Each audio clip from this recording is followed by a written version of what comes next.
Good morning students, welcome once again in Eclave International online classes.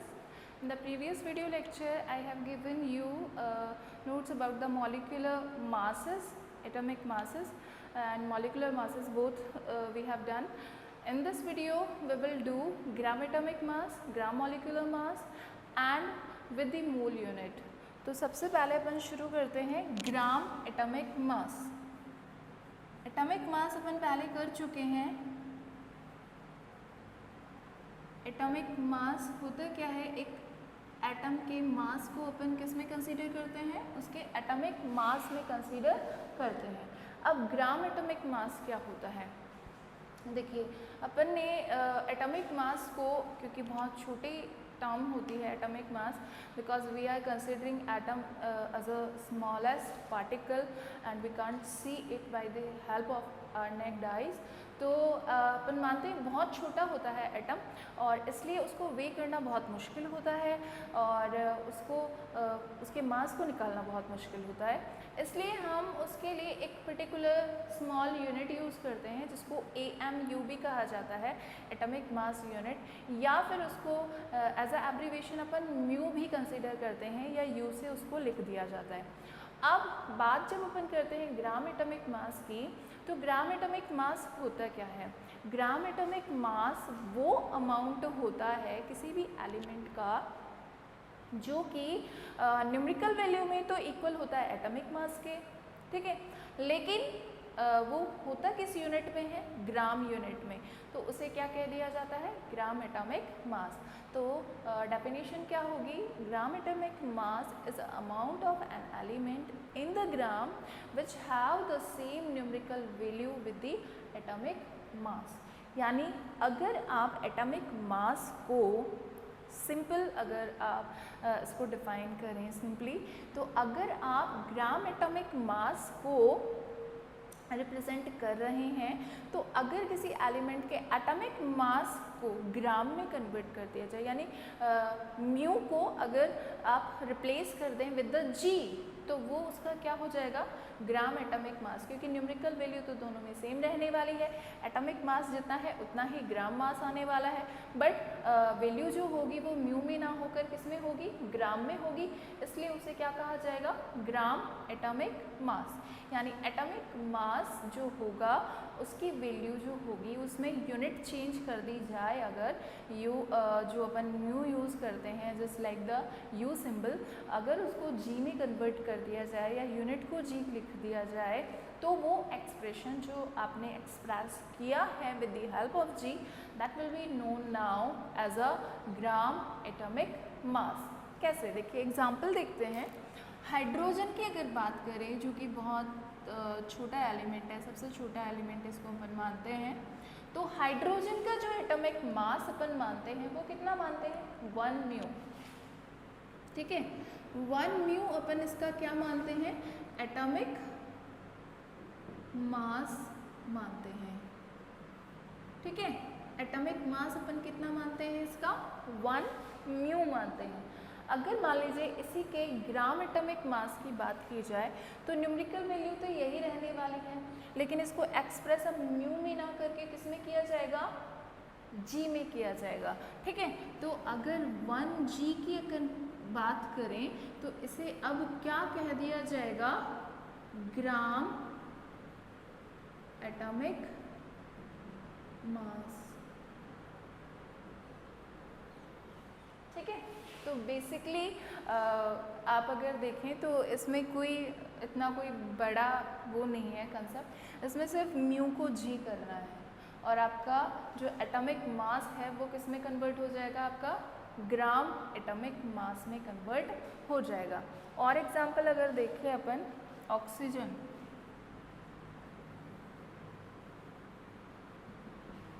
कितना होता है इसका एटॉमिक मास, 16 म्यू. क्या है ये इसका एटॉमिक मास है. अगर इसका ग्राम एटॉमिक मास करना है तो क्या करना पड़ेगा, simply just replace the mu with the help of G. तो 16 जी क्या हो जाएगा इसका, ग्राम एटॉमिक मास.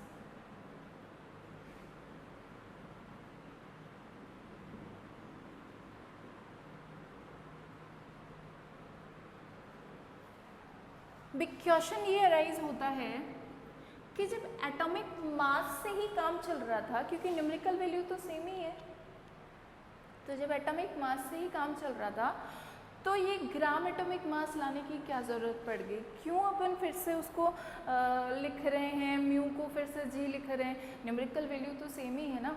लेकिन जब अपन ग्राम एटॉमिक मास की बात करते हैं तो इसलिए अपन उसको ग्राम एटॉमिक मास में कन्वर्ट कर रहे हैं एटॉमिक मास को, बिकॉज जब अपन मोल कंसेप्ट पढ़ने जाएंगे, नेक्स्ट टॉपिक जो अपना है, जब अपन मोल को कंसीडर करेंगे तो वो एटॉमिक मास के साथ रिलेशन नहीं शो करता, वो ग्राम मास के साथ या ग्राम एटॉमिक मास के साथ, ग्राम मोलर मास के साथ वो क्या करता है, रिलेशन शो करता है।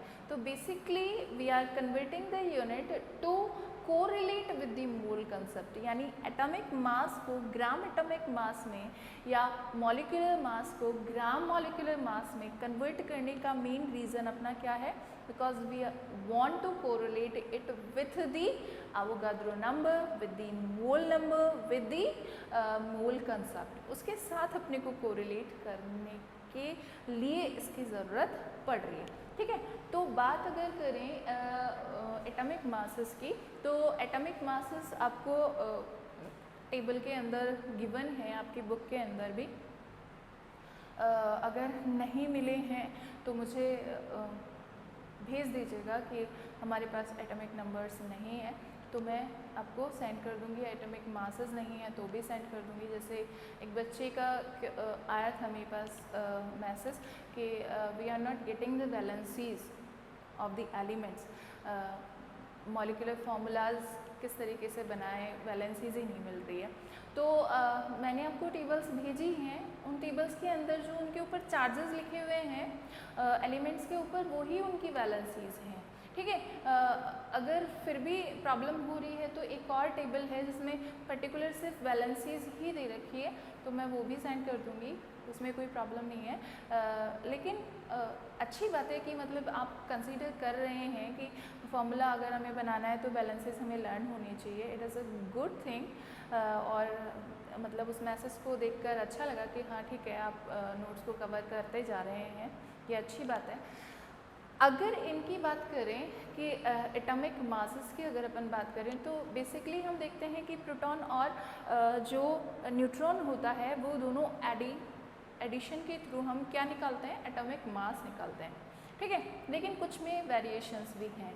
जैसे जनरली अपन मानते हैं कि डबल कर लो तो एटॉमिक मास आ जाएगा, नहीं, लेकिन ऐसा नहीं है। कुछ एलिमेंट्स ऐसे हैं जिनमें डबल करने पे नहीं आता, because neutron number is differ than the proton number.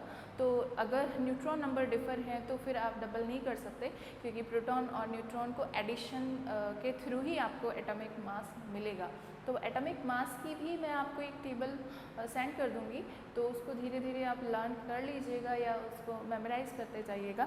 तो एटॉमिक मास जो है, वैसे तो जब भी न्यूमेरिकल पूछे जाते हैं तो इनकी जो एटॉमिक मासेस की और ये डाटाज होते हैं वो दिए जाते हैं, लेकिन फिर भी एक अपनी सेफ्टी के लिए अपन लर्न कर ले तो ज़्यादा बेटर होगा।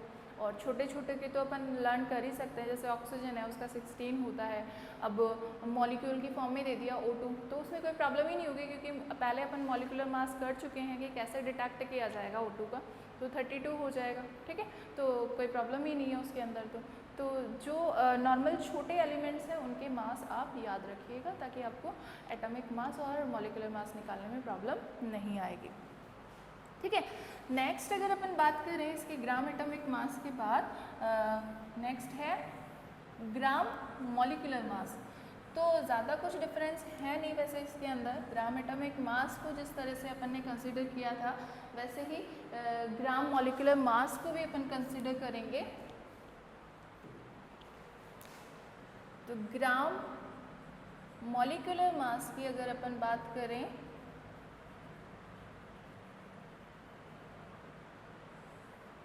तो ग्राम मॉलिक्यूलर मास क्या होगा?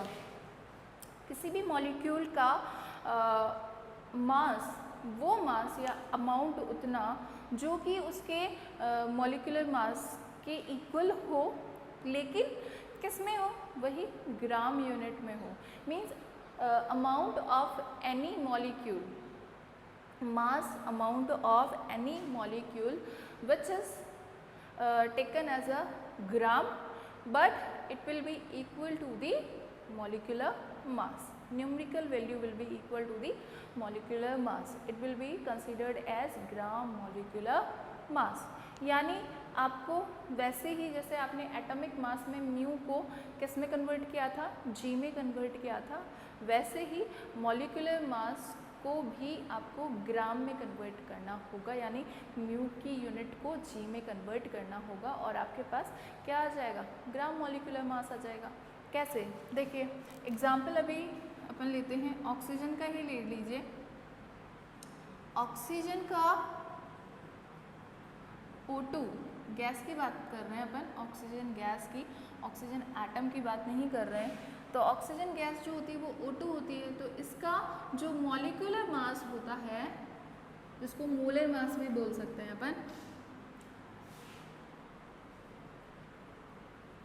मॉलिक्यूलर मास जो होता है वो क्या होता है, अभी थोड़ी देर पहले बताया 16, कितना हो गया 32 म्यू। एक ऑक्सीजन का 16 तो 2 का कितना हो गया 32। अगर इसका ग्राम मॉलिक्यूलर मास निकालना है तो क्या करना पड़ेगा आपको, म्यू को किस में कन्वर्ट कर देना है, जी में। ये इसका क्या आ गया आपके पास, ग्राम मॉलिक्यूलर मास आ गया।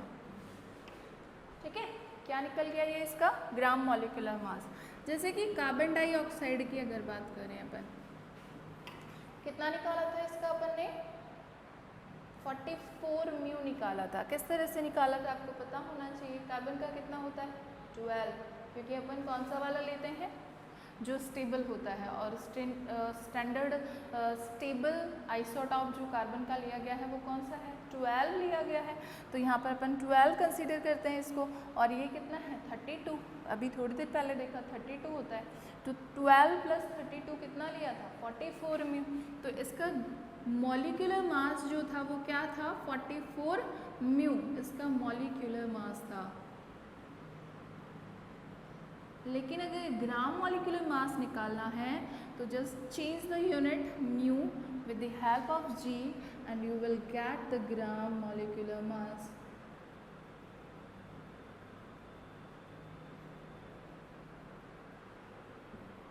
क्या निकल जाएगा, ग्राम मॉलिक्यूलर मास निकल जाएगा।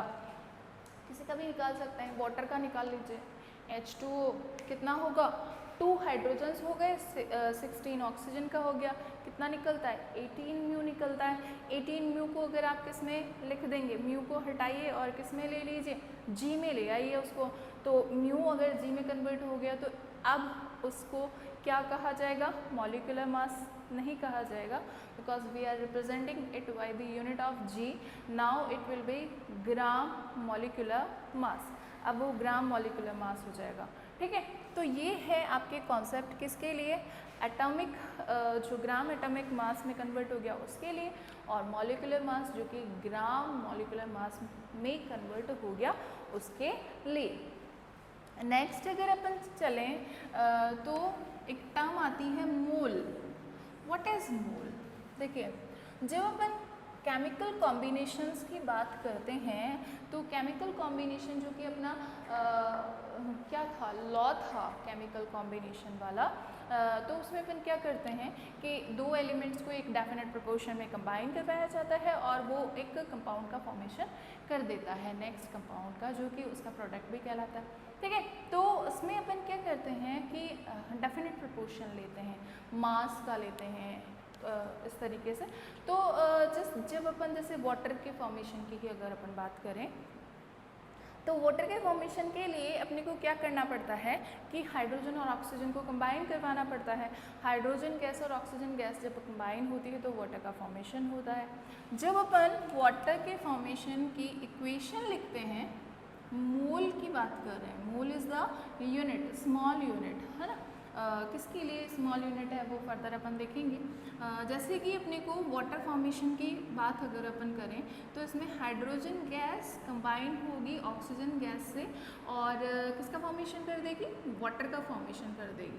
ठीक है, अब अगर इसको आप बैलेंस करेंगे, balance is very needed process, necessary process जिसे कहा जा सकता है, क्योंकि अपन ने एक लॉ पढ़ा था मास कंजर्वेशन लॉ, जिसके अकॉर्डिंग आप जितने रिएक्टेंट ले रहे हो उतने ही आपको प्रोडक्ट मिलना ज़रूरी है, उतने ही अमाउंट में मिलना ज़रूरी है, उतने ही एलिमेंट्स होने चाहिए रिएक्टेंट में, जितने हैं उतने ही प्रोडक्ट में होने चाहिए।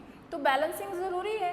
तो यहाँ पे जब बैलेंस करेंगे, ऑक्सीजन को बैलेंस करें पहले, क्योंकि ऑक्सीजन ही अनबैलेंस दिख रही है, क्योंकि hydrogen is a balanced already. Oxygen को बैलेंस करने के लिए आपको यहाँ 2 लगाना पड़ेगा, because we already have considered that अगर आप बैलेंस करते हैं तो मल्टीप्लिकेशन ही कर सकते हैं, और मल्टीप्लिकेशन भी पूरे के पूरे मॉलिक्यूल को मल्टीप्लाई करना पड़ता है। ऐसे नहीं ऑक्सीजन के नीचे यहाँ पे 2 लिख दिया, क्योंकि फॉर्मूला ही चेंज हो जाएगा। H2O2 is the formula for the hydrogen peroxide, not for the water. ठीक है, तो यहाँ पर 2 नहीं लगा सकते, आपको कहाँ लगाना पड़ेगा, इस पूरे फॉर्मूले के फ्रंट में 2 लगाना पड़ेगा बैलेंसिंग के लिए। अब जैसे ही ऑक्सीजन को आपने बैलेंस किया, हाइड्रोजन अनबैलेंस्ड हो गया, क्योंकि अब यहाँ पे हाइड्रोजन कितना हो गया 4 और यहाँ पर हाइड्रोजन कितना है ओनली 2, तो इसको बैलेंस करने के लिए आपको 2 यहाँ पे लिखना पड़ेगा। नाउ इट इज़ बैलेंस्ड, क्योंकि 2 हाइड्रोजन जो है मॉलिक्यूल वो लिए हैं और एक मॉलिक्यूल किसका लिया है आपने, ऑक्सीजन का लिया है। अब आप मुझे ये बताइए कि मॉलिक्यूल्स को देखना भी तो उतना ही टिपिकल है या डिफ़िकल्ट होता है जितना कि एटम को देखना, क्योंकि अगर हाइड्रोजन एक एटम है तो H2 क्या है, 2 एटम्स हैं। तो अगर हाइड्रोजन एनेक्डाइज के थ्रू नहीं दिखाई दे रहा तो क्या H2 दिखाई दे जाएगा, नहीं दिखेगा।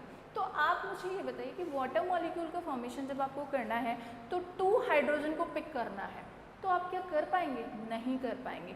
तो ये प्रॉब्लम साइंटिस्ट को क्या करना पड़ा, फेस करना पड़ा कि जब अपन किसी भी रिएक्शन को प्रोसीड कर रहे होते हैं या करवा रहे होते हैं इन द लैबोरेटरीज, तो अपने को कितनी अमाउंट में किस वाले को कितने रेशियो में लेना है, क्योंकि रेशियो लेने के लिए लिखना तो बहुत आसान होता है, लेकिन जब आप प्रैक्टिकली उसको ले रहे होते हैं तो वो बहुत ज़्यादा डिफ़िकल्ट हो जाता है, क्योंकि इतने छोटे होते हैं एटम्स कि 2 को उठा पाना बहुत मुश्किल होगा। आप आइडेंटिफाई नहीं कर पाएंगे कि 1 आया है, 2 आया है या कितना ले लिया अपन ने।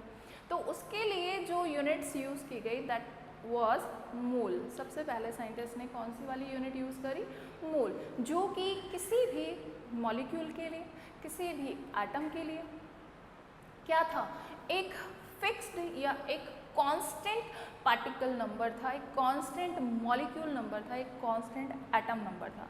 और वो जो कांस्टेंट नंबर है वो कहलाता है एवोगाद्रो नंबर। एवोगाद्रो नंबर या एवोगाद्रो कांस्टेंट होता क्या है, उसे एवोगाद्रो नंबर क्यों कहा जाता है, क्योंकि एक इटालियन साइंटिस्ट थे अमीडियो एवोगाद्रो, उनके ऑनर में इसे एवोगाद्रो नंबर के नाम से हम जानते हैं। और एवोगाद्रो नंबर एक फिक्स्ड अमाउंट होता है 6.022 इंटू 10⁻⁻23। अब ये डिपेंड करता है कि आप एटम ले रहे हैं, मॉलिक्यूल ले रहे हैं, आयंस ले रहे हैं या पार्टिकल्स ले रहे हैं, कुछ भी हो। अगर आपने उसका एक मोल लिया है, किसी का भी, अगर आपने एटम का एक मोल लिया है, अगर आपने मॉलिक्यूल का एक मोल लिया है, या फिर आपने आयंस का एक मोल ले लिया है या पार्टिकल्स का एक मोल ले लिया है, नो मैटर्स, आपके पास इतने ही वो आने वाले हैं। एटम लिए तो एटम भी इतने ही होंगे, मॉलिक्यूल लिए हैं तो मॉलिक्यूल भी इतने ही होंगे। और अगर आपने जो भी चीज़ें ली हैं सारी, एक एग्जांपल अगर अपन कंसीडर करें, डज़न क्या होता है, एक डज़न जो अगर आप कंसीडर करते हैं तो उसमें 12 आर्टिकल्स आते हैं। ठीक है, 12 आर्टिकल्स आते हैं। अब उसमें ये थोड़ी है कि 12 बनानाज ही होने चाहिए या 12 मैंगोज़ ही होने चाहिए या कुछ भी। अब आपको बोल दिया कि 1 डज़न पेंसिल दे दो, 1 डज़न पेन दे दो, 1 डज़न ये दे दो, तो आप 12 आर्टिकल्स काउंट कर लेंगे, वो अलग बात है, उनकी प्राइजेस अलग होंगी, उनका वेट अलग हो सकता है, लेकिन डज़न बोल दिए तो डज़न में आप 12 काउंट करेंगे ही करेंगे। तो वैसे ही ये 1 मोल जब यूनिट यूज़ की जाती है, जैसे ग्रोस होता है, 1 ग्रोस 144 आर्टिकल्स के इक्वल माना जाता है। तो ये कुछ छोटे टर्म्स हैं जिनके अंदर एक बंच मान सकते हैं अपन, जिस बंच को एक पर्टिकुलर नेम दे दिया, ठीक है, जैसे डज़न 12 आर्टिकल्स के लिए यूज़ कर लिया, ग्रोस 144 आर्टिकल्स के लिए यूज़ कर लिया। तो ये कुछ छोटी टर्म्स यूज़ की गई फॉर द कन्वेनियंस, है ना, कन्वेनियंट था थोड़ा कि 2 मॉलिक्यूल्स को उठाना, 2 एटम्स को उठाना इतना ज़्यादा इजी नहीं है जितना कि अपन एक मोल ले सकते हैं, क्योंकि उसमें 6.022 × 10⁻23 एटम्स आ जाएंगे जो इजीली कंसीडर हो जाएंगे, ठीक है, क्योंकि बहुत बड़ा अमाउंट हो गया ये 6.022 × 10⁻23 मल्टीप्लिकेशन में जा रहा है ना। तो 1 mole is the more convenient unit if you are taking any molecule, if you are taking any atom for your practical purpose, है ना। तो इसके लिए आप मोल को ज़्यादा कन्वेनियंट मानते हैं। तो मोल इज़ अ डेफिनेट क्वांटिटी जो कि किसी भी एटम की ले सकते हैं, किसी भी मॉलिक्यूल की ले सकते हैं, लेकिन उसमें एक पर्टिकुलर कांस्टेंट नंबर होता है एटम्स का, मॉलिक्यूल्स का, पार्टिकल्स का, आयंस का, दैट इज 6.022 × 10⁻23 आर्टिकल्स, या जो भी आप ले रहे हो, यानी पार्टिकल्स ले रहे हो तो पार्टिकल्स आ जाएंगे, आयंस ले रहे हो तो आयंस आ जाएंगे, एटम ले रहे हो तो एटम आ जाएंगे, मॉलिक्यूल ले रहे हो तो मॉलिक्यूल आ जाएंगे। जैसे कि ऑक्सीजन लेनी है, ओ लेनी है, 1 मोल ऑक्सीजन ले लिया आपने, तो उसमें 6.022 × 10⁻23 ऑक्सीजन एटम आ जाएंगे। अगर मान लीजिए वाटर मॉलिक्यूल ले लिया, 1 मोल वाटर मॉलिक्यूल ले लिया, तो कोई मैटर नहीं है, आपको 6.022 × 10⁻23 वाटर मॉलिक्यूल्स मिलेंगे अंदर, ठीक है। तो आप कुछ भी लीजिए, जैसे मान लीजिए मैंने कहा कि मुझे सल्फर भी लेनी है, ऑक्सीजन भी लेनी है और आयरन भी लेना है, बताइए किस वाले मोल के अंदर ज़्यादा मिलेंगे मुझे? किसी में ही नहीं मिलेंगे, क्योंकि mole is a common unit for the all 3, ठीक है। ऑक्सीजन के लिए भी वही है और सल्फर के लिए भी वही है और आयरन के लिए भी वही है। तो 1 मोल अगर किसी का भी ले लिया आपने, चाहे वो हैवी हो चाहे वो लाइटर हो, तो नो मैटर्स, आपको उतना ही मिलने वाला है अमाउंट जितना कि दिया हुआ है, ठीक है, जितना अपन कंसीडर करते हैं as a constant, Avogadro constant या अवोगाद्रो नंबर। इसको अवोगाद्रो नंबर कहा जाता है।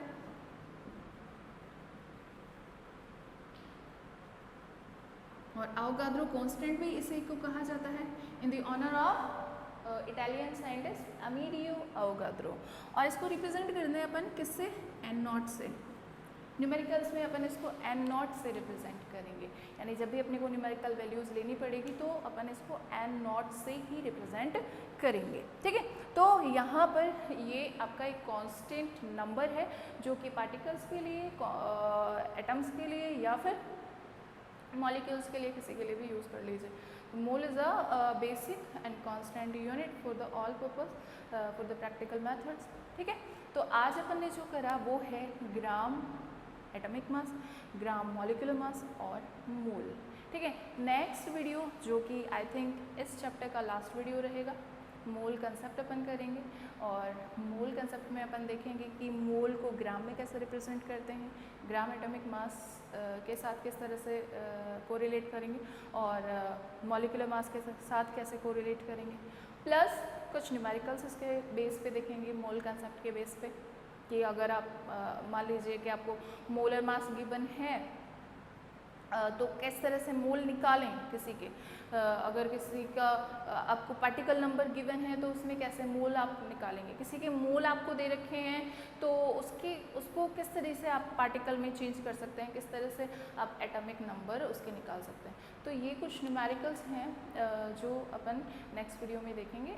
Up to now only all 3 topics which we have done, you will consider it and you will revise the all topics regarding to the formula formation, regarding to the mole concept. जो अभी तक formula formation के बाद जितना भी किया है वो सारा मॉलिकुलर मास निकालना स्पेशली, क्योंकि अब जब मूल कंसेप्ट के न्यूमेरिकल्स किए जाएंगे तो मॉलिकुलर मास निकालना आपको आना चाहिए।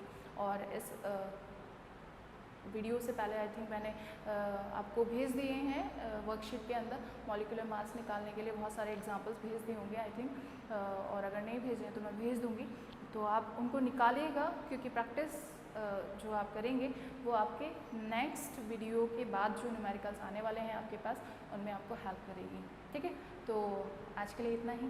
Thank you and have a nice day.